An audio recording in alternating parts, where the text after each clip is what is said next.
India Legal presents Courts Roundup.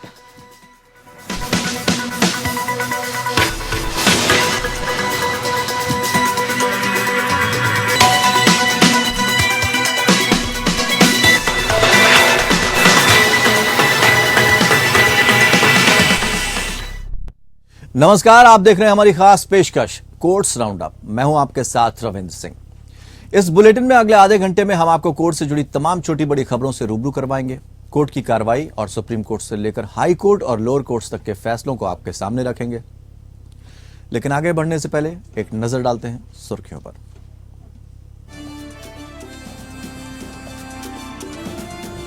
Supreme court ने Andhra high court को IT नियम संशोधन 2023 के मद्देनजर ऑनलाइन रमी पर नए सिरे से विचार करने का दिया निर्देश। ऑनलाइन रमी कौशल का खेल है या अवसर का, इस पर होगा विचार।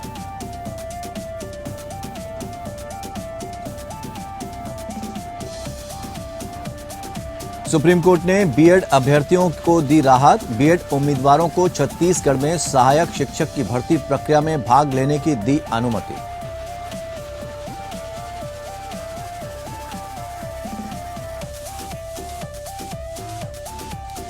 जेल सुधार मामले पर सुनवाई के दौरान सुप्रीम कोर्ट ने केंद्र और राज्य सरकारों से मांगा जवाब। कहा, हिरासत में बंद महिलाओं, बच्चों, ट्रांसजेंडर्स कैदियों को भी मिले मदद। जेल में बुनियादी ढांचे जैसे अन्य मुद्दों पर भी होगा।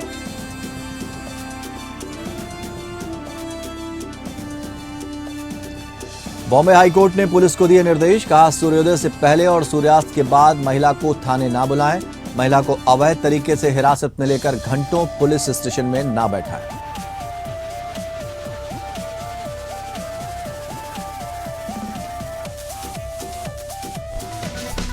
India Legal presents Courts Roundup.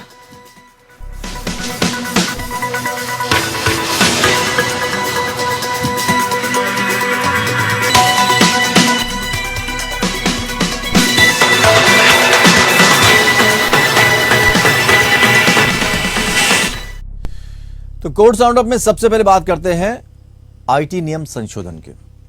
Supreme court ने आंध्र हाई कोर्ट को आईटी नियम संशोधन 2023 के मद्देनजर ऑनलाइन रमी पर नए सिरे से विचार करने का निर्देश दिया है। इससे पहले ऑनलाइन रमी खेलने के तरीके की जांच के लिए आंध्र प्रदेश हाई कोर्ट ने राज्य सरकार को समिति बनाने का निर्देश दिया था। खासतौर पर यह निर्धारित करने की ऑनलाइन रमी कौशल का खेल है या अवसर का।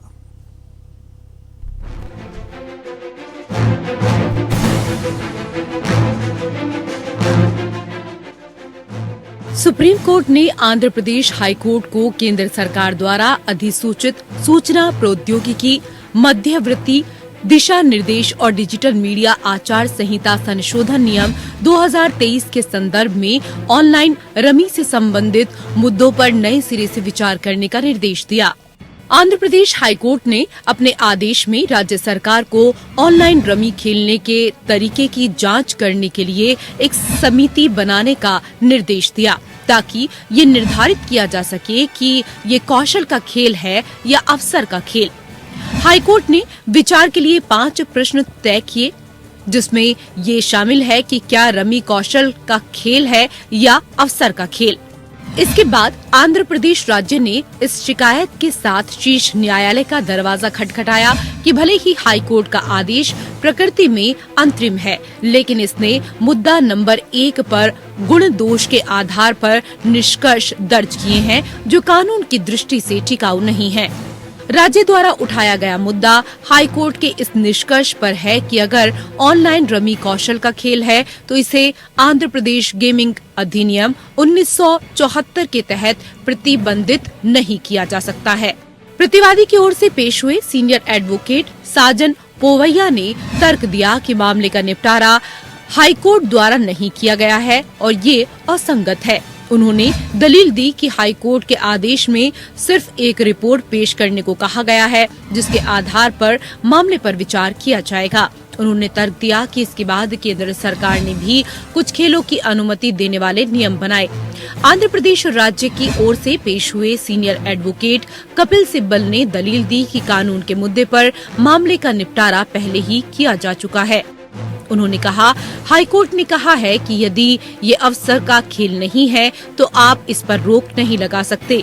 उन्होंने तर्क दिया कि समिति की रिपोर्ट जो अभी सौंपी जानी है वो केवल तथ्यों पर जा सकती है, कानून पर नहीं। याचिकाकर्ताओं का मामला यह था कि ऑनलाइन रमी कौशल का खेल है और शारीरिक तौर पर खेले जाने वाले रमी से अलग नहीं है। याचिकाकर्ता की शिकायत ये थी कि उपरोक्त संशोधन किए जाने से पहले कौशल के किसी भी खेल को धारा 15 के आधार पर अधिनियम के दायरे से छूट दी गई थी, लेकिन धारा 15 में संशोधन के साथ कौशल का खेल अधिनियम के दंडात्मक प्रावधान के साथ आकर्षित हो सकता है। हाईकोर्ट ने निम्नलिखित मुद्दों पर विचार किया था। क्या रमी कौशल का खेल है या अफसर का खेल है? क्या कौशल का खेल या व्यावसायिक गतिविधि भारत के संविधान के अनुच्छेद 19(1)(g) के तहत संरक्षित है? क्या कौशल का खेल या अफसर का खेल प्रकृति में भिन्न है? क्या कौशल का खेल भारत के संविधान 1950 की सूची 2 की प्रविष्टि 34 के दायरे से बाहर है? क्या कौशल का खेल का विनियमन कानून को रोकने में राज्य की विधायी क्षमता है? हाईकोर्ट ने निष्कर्ष निकाला था कि यह सुनिश्चित करने के लिए रिकॉर्ड पर पर्याप्त सामग्री नहीं है कि ऑनलाइन रमी कौशल का खेल है या अफसर का। Bureau report.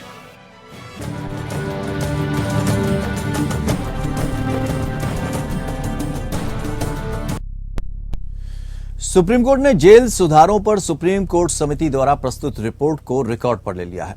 इसके साथ ही सुप्रीम कोर्ट ने केंद्र सरकार और सभी राज्य सरकारों से जवाब मांगे हैं। कोर्ट ने कहा कि सुनवाई की अगली तारीख पर हिरासत में बंद महिलाओं और बच्चों, ट्रांसजेंडर्स कैदियों और मौत की सजा पाए दोषियों के मुद्दों पर उसकी मदद की जानी चाहिए। न्यायालय ने यह भी कहा कि जेलों में कैदियों को मेडिकल सुविधाओं की उपलब्धता, व्यावसायिक प्रशिक्षण, आईटी की उपलब्धता और मुलाकात के अधिकार में सहायता के लिए जेल परिसर में बुनियादी ढांचे जैसे अन्य मुद्दे भी हैं। ये रिपोर्ट भीड़भाड़, महिलाओं, बच्चों और ट्रांसजेंडर्स कैदियों के अधिकार, ओपन जेलें, मौत की सजा पाए दोषियों, जेलों के भीतर हिंसा, जेल कर्मचारियों की गतिशीलता और सुधारात्मक प्रशासन जैसे विभिन्न मुद्दों पर प्रकाश डालती है। जस्टिस हेमा कोहली और जस्टिस राजेश बिंदल की खंडपीठ 1382 जेलों में दोबारा अमानवीय स्थितियों में स्वतः संज्ञान जनहित याचिका पर सुनवाई कर रही थी। इसमें 2013 में पूर्व चीफ जस्टिस आर.सी. लाहोटी द्वारा प्रस्तुत पत्र याचिका के आधार पर शुरू किया गया था। खंडपीठ ने बताया कि समिति के संदर्भ की शर्तें शुरू में 25 सितंबर 2018 को justice Madan B Lokur, justice S. Abdul Nazeer और जस्टिस दीपक गुप्ता की खंडपीठ द्वारा पारित आदेश द्वारा स्थापित की गई।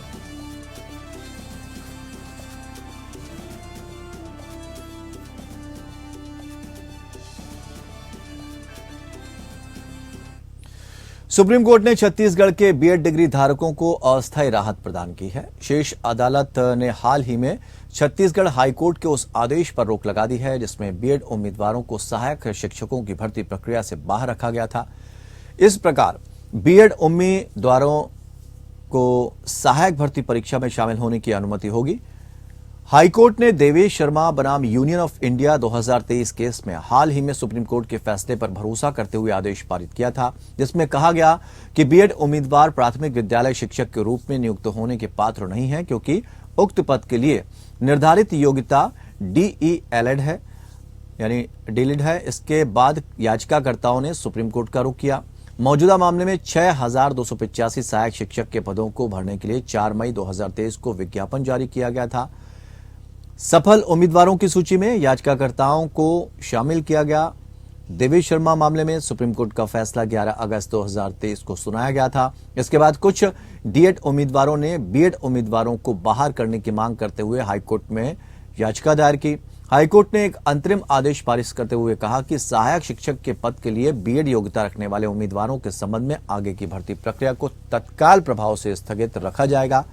हाईकोर्ट के आदेश को चुनौती देते हुए याचिका में असम लोक सेवा आयोग बनाम प्रांजल कुमार केस का भी हवाला दिया गया, जिसमें यह माना गया कि चयन की प्रक्रिया शुरू होने की तारीख पर मौजूदा मानदंड चयन को नियंत्रित करेंगे।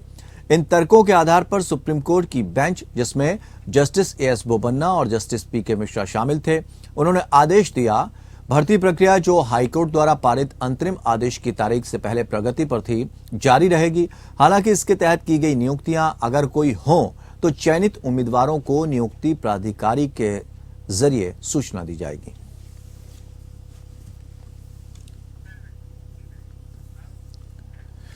सुप्रीम कोर्ट के न्यायाधीश न्यायमूर्ति ऋषिकेश रॉय ने बेंगलुरु के national law school of India university में कर्नाटक के छात्रों के लिए अधिवास कोटा की वैधता से संबंधित मामले की सुनवाई से खुद को अलग कर लिया है। जस्टिस रॉय और जस्टिस संजय करोल की पीठ को सूचित किया गया कि पार्टियों के वकील ने स्थगन के लिए एक पत्र प्रसारित किया था। इसकी अनुमति देते हुए पीठ ने कहा कि मामले को उस पीठ के समक्ष सूचीबद्ध किया जाए जिसके न्यायमूर्ति रॉय सदस्य नहीं है। इस मामले में यह चौथा ऐसा मामला है। न्यायमूर्ति अनिरुद्ध बोस ने अगस्त 2021 में तत्काल मामले की सुनवाई से खुद को अलग कर लिया था और न्यायमूर्ति अब्दुल नजीर और भारत के पूर्व मुख्य न्यायाधीश यूयू ललित के बाद ऐसा करने वाले वो उस समय तीसरे न्यायाधीश बन गए थे। सुप्रीम कोर्ट ने कर्नाटक उच्च न्यायालय के फैसले के खिलाफ एक अपील जब्त कर ली जिसमें सवाल उठाया गया था कि एक स्वायत्त संस्थान होने के बावजूद एनएलएसयू को राज्य सरकार द्वारा आरक्षण शुरू करने का निर्देश कैसे दिया जा सकता है। फरवरी 2020 में कर्नाटक सरकार ने राज्य विधानसभा में national law school of India संशोधन विधेयक 2020 पेश किया था जिसमें कर्नाटक आदिवासी छात्रों के लिए 25% आरक्षण की शुरुआत की गई थी। अगले महीने विधेयक पारित कर दिया गया।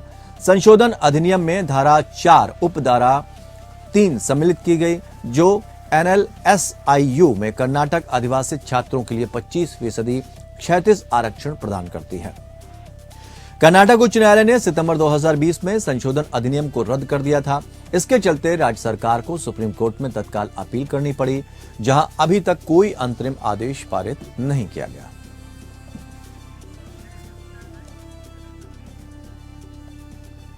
सुप्रीम कोर्ट की खंडपीठ ने बॉम्बे हाईकोर्ट के आदेश को चुनौती देने वाली अपील पर सुनवाई करते हुए अपीलकर्ता को अंग्रेजी लेक्चरर के पद पर बहाल करने के लिए संविधान के अनुच्छेद 142 के तहत अपनी अंतर्निहित शक्तियों का इस्तेमाल किया है। जस्टिस अभय एस ओक और जस्टिस संजय करोल बेंच में शामिल थे। यह मुद्दा दूसरे प्रतिवादी यानी कि कॉलेज के साथ अपीलकर्ता लेक्चरर की नौकरी का है, जो चौथे प्रतिवादी शिवाजी यूनिवर्सिटी कोल्हापुर महाराष्ट्र से संबद्ध है। 5 जुलाई 1993 को परमानेंट लेक्चरर के पदों पर आवेदन आमंत्रित करते हुए एक विज्ञापन प्रकाशित किया गया। विज्ञापन में 2 पद विज्ञापित किए गए, एक ओपन कैटेगरी में और दूसरा अनुसूचित जाति श्रेणी के विरुद्ध है। अपीलकर्ता और 5वें प्रतिवादी ने अन्य उम्मीदवार अर्थात एसडी पाटिल के साथ पदों के लिए आवेदन किया। यूनिवर्सिटी चयन समिति ने उपरोक्त 3 उम्मीदवारों की सिफारिश की। एसडी पाटिल का नाम योग्यता के क्रम में पहले स्थान पर था, 5वें प्रतिवादी दूसरे स्थान पर और अपीलकर्ता तीसरे स्थान पर। हालांकि 5वीं प्रतिवादी अनुसूचित जाति वर्ग से नहीं है। 26 अगस्त 1993 को पहली प्रतिवादी ने उसे 1 वर्ष की अवधि के लिए अनुसूचित जाति वर्ग के लिए आरक्षित पद पर नियुक्त किया। इन तथ्यों और परिस्थितियों के आधार पर न्यायालय ने अपीलकर्ता की नियुक्ति को पूर्णकालिक आधार पर जारी रखने के लिए संविधान के अनुच्छेद 142 के तहत अपनी अंतर्निहित शक्ति का इस्तेमाल किया। हालांकि न्यायालय ने यह भी कहा कि 5वें प्रतिवादी को परेशान किए बिना भी ऐसा किया जाएगा। आदेश दिया गया कि अपीलार्थी को वरिष्ठता सूची में 5वें प्रतिवादी के ठीक नीचे रखा जाए और लेक्चरर को अनुसूचित जाति के लिए आरक्षित पद पर नियुक्त किया जाए।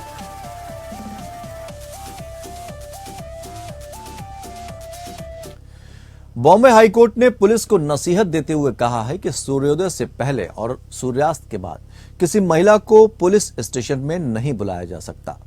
कोर्ट ने कहा कि कानून के इस नियम का ध्यान रखा जाए। यह मामला साकिनाका पुलिस स्टेशन से जुड़ा हुआ है, जहां एक महिला को सुबह 6 बजे लाया गया था। महिला का बेटा एक आपराधिक मामले में फरार है, लिहाजा पुलिस ने कथित तौर पर महिला को अवैध तरीके से हिरासत में लेकर घंटों पुलिस स्टेशन में बैठा कर रखा। इसलिए मामले को लेकर हाई कोर्ट में याचिका दायर की गई। कोर्ट के दखल के बाद महिला को गुरुवार को ही पुलिस स्टेशन से छोड़ दिया गया था, लेकिन केस में पुलिस की हरकत से नाराज अदालत ने साकिनाका के पुलिस निरीक्षक को बुलाया था। बेंच ने संबंधित पुलिस अधिकारी को इस मामले में हलफनामा दायर करने को कहा है और अगले शुक्रवार को इस याचिका पर सुनवाई रखी है। याचिका पर सुनवाई के दौरान बेंच ने कहा कि हम मामले की तह तक जाएंगे।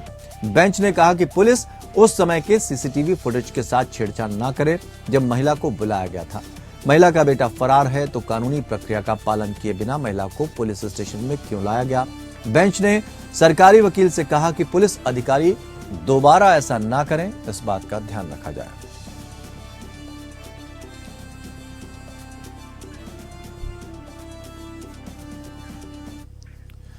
Bar council of Uttar Pradesh ने हाल ही में हापुड़ में वकीलों पर हुए पुलिस हमले के विरोध में 30 अगस्त को अधिवक्ताओं की राज्यव्यापी हड़ताल की घोषणा की है।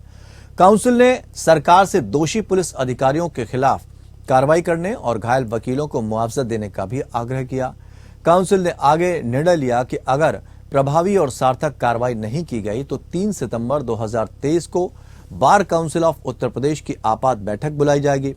इसमें आगे की रणनीति पर चर्चा की जाएगी। आपको बता दें कि उत्तर प्रदेश के जिला हापुड़ में वकील प्रियंका त्यागी के खिलाफ कथित झूठा मुकदमा दर्ज करने के विरोध में वकील शांतिपूर्ण विरोध प्रदर्शन कर रहे थे। हालांकि पुलिस ने कथित तौर पर सीओ के निर्देश पर वकीलों पर लाठीचार्ज कर दिया।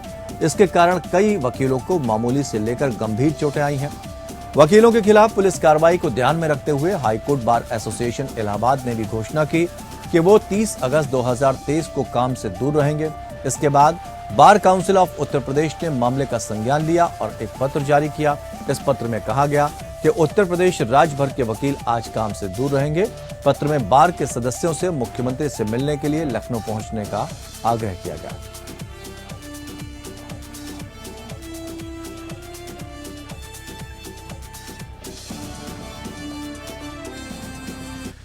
आंध्र प्रदेश हाईकोर्ट ने माना है कि आपराधिक कार्रवाई में बरी करने के आदेश का विभागीय कार्रवाई पर कोई असर नहीं होगा जब तक कि बरी करना साफ सुथरा या सम्मानजनक ना हो। जस्टिस रविनाथ तिलहरी और जस्टिस मनमाधा राव की खंडपीठ आंध्र प्रदेश प्रशासनिक न्यायाधिकरण के एक आदेश के खिलाफ दायर याचिका पर सुनवाई कर रही थी। याचिकाकर्ता ने खुद को जिला रजिस्ट्रार कार्यालय में कनिष्ठ सहायक के पद पर वापस बहाल कराने के लिए एपीएटी के समक्ष आवेदन किया था, जिसे खारिज कर दिया गया था।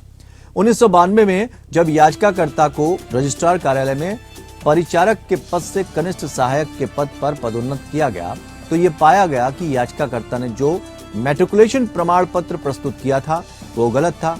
याचिकाकर्ता को तत्काल प्रभाव से निलंबित कर दिया गया और वेतन वृद्धि भी अस्वीकृत कर दी गई। इसके बाद एक विभागीय जांच की गई और जांच में यह निष्कर्ष निकला कि प्रमाण पत्र ओरिजिनल नहीं था। याचिकाकर्ता को अपने मामले की पैरवी करने का मौका दिया गया और उसकी सुनवाई के बाद 1994 में महानिरीक्षक पंजीकरण और स्टाम्प ने उसे सेवा से हटा दिया। याचिकाकर्ता के खिलाफ आईपीसी की धारा 471 के तहत एक आपराधिक मामला भी शुरू किया गया, जिसमें उसे ट्रायल कोर्ट में दोषी ठहराया गया था, जबकि बाद में अपील में वो बरी हो गया। बरी होने पर याचिकाकर्ता ने संबंधित विभाग के समक्ष बहाली के लिए एक आवेदन दायर किया और उसी में राहत की मांग करते हुए एपीएटी के समक्ष भी एक आवेदन दायर किया। हालांकि दोनों आवेदनों को अस्वीकार कर दिया गया। न्यायालय के समक्ष उठाए गए मुद्दे थे कि क्या महानिरीक्षक के पास सजा बढ़ाने का अधिकार था, क्या याचिकाकर्ता बरी होने के बाद बहाली का हकदार था और क्या सजा उचित थी। पीठ ने एपीएटी की ओर से पारित फैसले का हवाला दिया और कहा कि ट्रिब्यूनल ने याचिकाकर्ता को तकनीक के आधार पर बरी कर दिया था, क्योंकि अभियोजन पक्ष उचित संदेह से परे अपने मामले को स्थापित नहीं कर सका था, न कि इसलिए कि ये एक सम्मानजनक बरी था।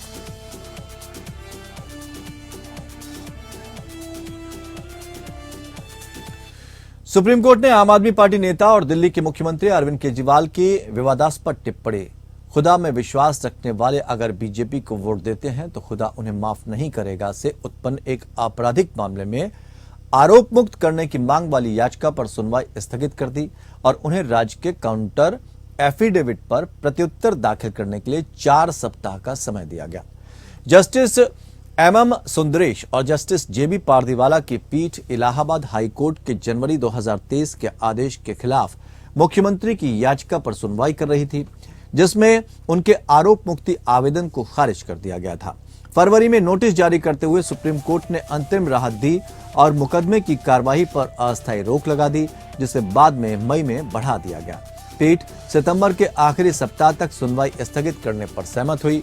उनकी ओर से राज्य सरकार के जवाबी हलफनामे पर जवाब दाखिल करने के लिए और समय दिए जाने का अनुरोध किया गया। विरोधी वकील ने पीठ को यह भी बताया कि सुनवाई स्थगित करने के अनुरोध पर राज्य को कोई आपत्ति नहीं है।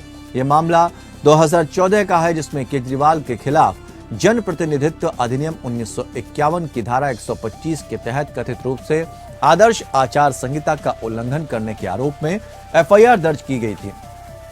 कथित तौर पर केजरीवाल ने कहा था, जो भाजपा को वोट देगा उसे खुदा भी माफ नहीं करेगा, देश के साथ गद्दारी होगी। निचली अदालत ने 6 सितंबर 2014 को उनके खिलाफ अधिनियम 1951 की धारा 125 के तहत संज्ञान लेते हुए समन जारी किया था। इसके बाद केजरीवाल हाईकोर्ट और सुप्रीम कोर्ट इस मामले में विभिन्न राहतों की मांग करने के लिए चले गए। हालांकि उन्हें अपनी शिकायतों के निवारण के लिए निचली अदालत में वापस भेज दिया गया। नतीजतन उन्होंने एसीजेएम विशेष न्यायाधीश एमपी एमएलए कोर्ट सुल्तानपुर की अदालत के समक्ष एक निर्वहन आवेदन दायर किया, जिससे अगस्त 2022 में उनका आवेदन खारिज कर दिया गया। सत्र न्यायाधीश के समक्ष एसीजेएम के आदेश को चुनौती देने वाली एक पुनरीक्षण याचिका भी अक्टूबर 2022 में खारिज कर दी गई थी। नतीजतन उन्होंने धारा 482 के तहत याचिका के साथ हाईकोर्ट का रुख किया। इलाहाबाद हाईकोर्ट ने भी केजरीवाल को राहत देने से इनकार कर दिया। हाईकोर्ट ने कहा, ऐसा प्रतीत होता है कि केजरीवाल खुदा के नाम पर मतदाताओं को ये अच्छी तरह से जानते हुए भी धमका रहे हैं कि अगर वो खुदा शब्द का इस्तेमाल करते हैं तो विभिन्न धर्मों के मतदाताओं के कुछ समूह गंभीर रूप से प्रभावित हो सकते हैं।